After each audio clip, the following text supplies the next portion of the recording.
Hey Mitchell, how are you? Sorry, it's so dark in here. I got my light off.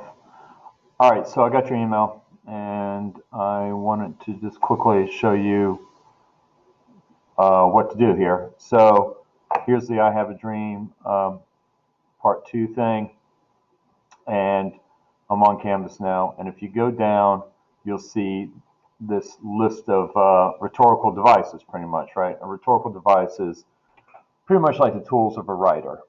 It are the things that a writer can use to get his or her point across. We've got things like parallelism, analogy, repetition, restatement, rhetorical question, charged language. So there are these different things. Parallelism is like the repetition of the same kind of grammatical structure. Like if I said, I enjoy hiking, swimming, and running. In that case, hiking, swimming, and running are both are all parallel because they're ending with that ing form of the verb. Analogy, it's just a comparison. Use two different things. It could be with metaphor or simile. Repetition is expressing the same ideas using the same words in the same order. You see that a lot within this speech. I have a dream. Restatement, expressing the same idea in different words. So a lot. So pretty much in the speech, Martin Luther King is saying the same thing. He's just throughout it, he's saying it in different ways. He's using different imagery and metaphors and just different uh, ways of expressing the same idea about equality. So there's a bit of restatement in there. Rhetorical questions, the question, not meant to, with an obvious answer like, do you believe in equality? If you begin with that, that would be a rhetorical question. Charged language, you'll see a lot of those are words or phrases that are emotionally powerful. And there are other things in here. I mean, obviously, any kind of literary technique that you think of, whether it be personification, similes, metaphors, alliteration, hyperboles, that would be part of it. I would also tap into the idea of ethos, pathos, and logos. Ethos, obviously, is like tapping into one's sense of right and wrong, one's ethics.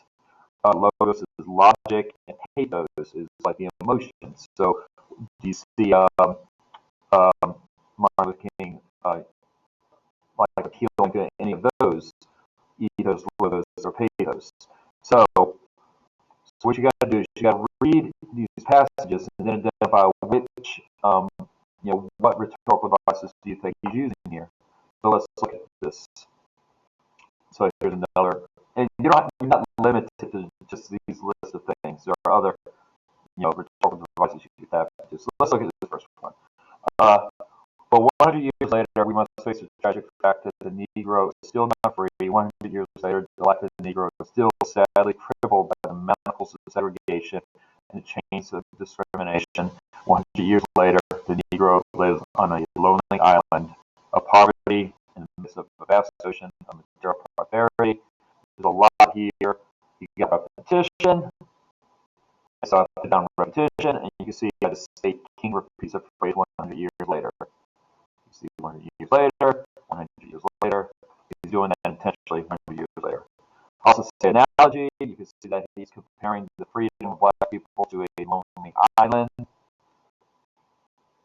Okay, so that he also uses the imagery of slavery. So I mean that is something else you could put in. There's a lot you could put in. I could also add in like imagery if you wanted to. I know it's not on the list. You could, I could also use metaphor if I wanted to here. Charged language would definitely be something. So like for imagery, King uses the imagery of my recording is going to end 30 seconds. Imagery of chains to get his point across. So that's what you're doing. Okay, it's and I'll take a look at what you did, but that's what you got to do. It's just go into each one and identify which kinds of rhetorical devices you think King's using and explain it. I hope that helps you. Take care.